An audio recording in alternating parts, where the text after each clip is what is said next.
Kita sebagai pemain, kita kena teruskan kerja kita, apa yang sepatutnya kita kena lakukan. Sebagai pemain, kita berjuang untuk pasukan kebangsaan.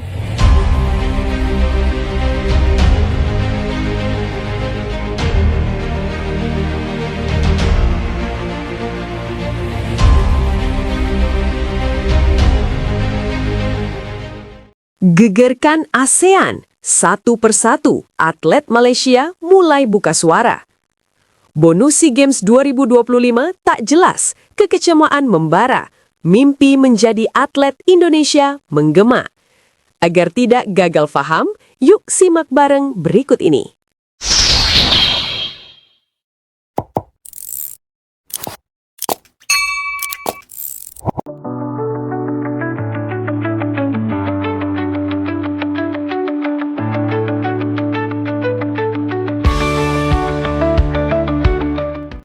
Api itu awalnya kecil, hanya berupa bisik-bisik di lorong asrama atlet, gumaman lirih seusai latihan malam, atau percakapan tertahan di sudut kafe yang jauh dari kamera. Namun seiring waktu, api itu membesar, menjalar, dan kini tak lagi bisa disembunyikan. Satu persatu, atlet Malaysia mulai membuka suara. Bukan soal kalah atau menang, bukan soal medali emas atau perak, melainkan harga diri, penghargaan, dan janji yang tak kunjung ditepati. SEA Games 2025 telah lama berlalu. Sorak-sorai kemenangan masih terngiang di ingatan publik. Bendera dikibarkan, lagu kebangsaan dikumandangkan, dan wajah-wajah atlet terpampang di layar kaca. Namun, di balik semua itu, ada satu pertanyaan yang terus menghantui para pejuang olahraga negeri jiran. Di mana bonus yang dijanjikan? Hingga kini, kejelasan itu belum juga datang.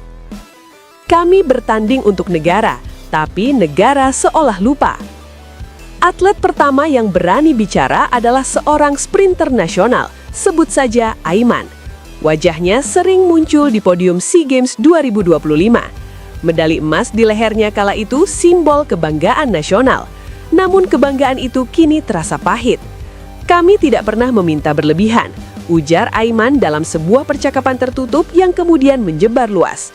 Yang kami minta hanyalah apa yang dijanjikan. Bonus itu bukan hadiah mewah, itu bentuk penghargaan negara. Aiman mengaku selama berbulan-bulan hanya mendapat jawaban normatif, sedang diproses, menunggu kelulusan, atau akan diumumkan segera. Kata segera itu menurutnya terasa semakin hampa. Kami bertanding membawa bendera Malaysia, bukan nama pribadi.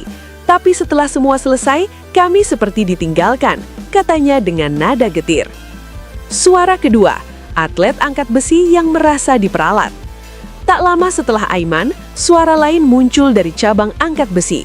Farah, lifter wanita yang mencetak rekor SEA Games 2025, tak lagi menahan emosinya. Saat kami menang, semua ingin foto. Semua ingin nama mereka dikaitkan dengan kesuksesan kami. Tapi saat kami bertanya soal bonus, suasananya berubah, sunyi. Farah mengaku harus kembali bekerja sambilan demi menyambung hidup. Saya atlet nasional, tapi saya juga manusia. Saya punya keluarga, saya punya kebutuhan. Ia membandingkan pengalamannya dengan apa yang ia lihat dari Indonesia. Saya melihat bagaimana atlet Indonesia dipanggil ke istana, disalami presiden, diapresiasi secara terbuka. Di sini, kami harus bertanya berkali-kali hanya untuk kepastian. Nama TMJ mulai disebut, ketegangan meningkat.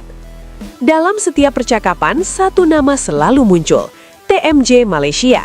Sosok yang selama ini dikenal berpengaruh, vokal, dan dominan dalam lanskap olahraga nasional. Para atlet tidak secara serentak menyalahkan, tetapi ketiadaan kejelasan dari pusat kekuasaan olahraga membuat nama itu menjadi simbol dari semua kekecewaan. Kami tidak tahu harus bicara ke siapa, ujar seorang atlet bulu tangkis senior. Semua jalur seperti buntu. Pada akhirnya, publik mengaitkannya dengan TMJ karena beliau adalah figur paling kuat. Disinilah polemik mulai memanas, bukan lagi soal bonus semata, melainkan soal komunikasi, empati, dan rasa dihargai. Atlet ketiga, kami iri pada Indonesia. Pernyataan paling mengejutkan datang dari seorang atlet beregu yang masih aktif. Dengan suara bergetar namun tegas, ia berkata, Jujur saja, kami iri pada atlet Indonesia. Kalimat itu menyambar seperti petir. Iri melihat bagaimana presidennya turun langsung memberi perhatian. Iri melihat pemerintahnya hadir, bukan hanya saat menang, tapi juga saat atlet butuh kepastian. Ia menambahkan, di Indonesia atlet diperlakukan sebagai aset bangsa. Di sini, kami sering merasa hanya alat untuk prestis sementara. Pernyataan itu menyebar cepat, memicu perdebatan panas di media sosial, forum olahraga, dan grup internal federasi. Pernyataan paling kontroversial, ingin menjadi atlet Indonesia. Puncak dari semua ini datang dari satu suara yang paling berani. Seorang atlet senior, peraih multimedali SEA Games dengan lantang berkata, "Jika diberi pilihan, saya ingin menjadi atlet Indonesia, negara yang benar-benar menghargai atletnya." Kalimat itu dianggap sebagian pihak sebagai pengkhianatan. Namun bagi banyak atlet lain, itu adalah teriakan kejujuran yang lama terpendam. Atlet Indonesia dihargai, dipelihara, dan dijadikan simbol nasional. Mereka tidak hanya diberi janji, tapi bukti. Ia menegaskan bahwa ucapannya bukan soal uang semata. Ini soal martabat, soal rasa dihormati oleh negara yang kami bela. Efek domino di kalangan atlet muda. Pernyataan demi pernyataan itu menciptakan efek domino. Atlet muda mulai bertanya-tanya tentang masa depan mereka. Kalau yang sudah berprestasi saja diperlakukan seperti ini, bagaimana dengan kami? Tanya seorang atlet U23.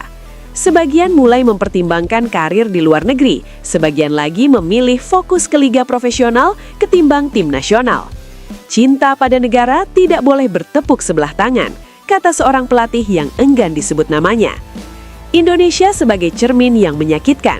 Dalam setiap diskusi, Indonesia selalu muncul sebagai perbandingan, bukan karena rivalitas semata, melainkan karena model penghargaan yang dianggap lebih manusiawi. Para atlet Malaysia menyoroti bagaimana atlet Indonesia mendapatkan bonus tepat waktu, sorotan media positif, serta dukungan simbolik dari kepala negara. Presiden mereka hadir, itu pesan besar, ujar Farah. Pesan bahwa atlet penting. Perbandingan ini semakin mendalami luka, karena menunjukkan bahwa penghargaan bukan hal mustahil, hanya soal kemauan. Diamnya otoritas, amarah membesar. Sementara suara atlet semakin lantang, pihak otoritas justru digambarkan tetap dingin. Tidak ada pernyataan tegas, tidak ada konferensi pers besar, tidak ada tenggat waktu jelas. Diam itu ditafsirkan sebagai ketidakpedulian. Kalau tidak mampu membayar, katakan. Kalau ada masalah, jelaskan. Jangan biarkan kami berspekulasi. Dari kekecewaan ke krisis kepercayaan. Apa yang awalnya soal bonus, kini berubah menjadi krisis kepercayaan. Atlet merasa hubungan mereka dengan sistem olahraga nasional telah terretak. Kami berkorban waktu, tenaga, dan masa depan. Tapi pengorbanan itu seperti dianggap biasa. Kepercayaan yang runtuh sulit dibangun kembali, dan inilah yang paling ditakuti banyak pihak. Apakah ini akan menjadi titik balik? Sebagian pengamat fiktif dalam narasi ini menyebut situasi ini sebagai titik balik olahraga Malaysia. Apakah akan ada reformasi atau justru semakin banyak atlet yang memilih diam, pergi, atau menyerah? Satu hal yang pasti, suara-suara ini tak lagi bisa diabaikan. Penutup, api yang sudah menyala. Api kekecewaan itu kini menyala perang. Dari sprinter, lifter, pebulu tangkis hingga atlet beregu, semua menyuarakan hal yang sama, ingin dihargai. Bonus SEA Games 2025 mungkin hanyalah pemicu, yang terbakar sesungguhnya adalah rasa keadilan. Dan ketika seorang atlet berani berkata ingin menjadi atlet negara lain demi penghargaan, itu bukan sekedar kontroversi. Itu adalah alarm keras bahwa ada yang salah dalam sistem. Apakah alarm itu akan didengar atau justru dibiarkan sampai api membakar segalanya? Hanya waktu yang akan menjawab.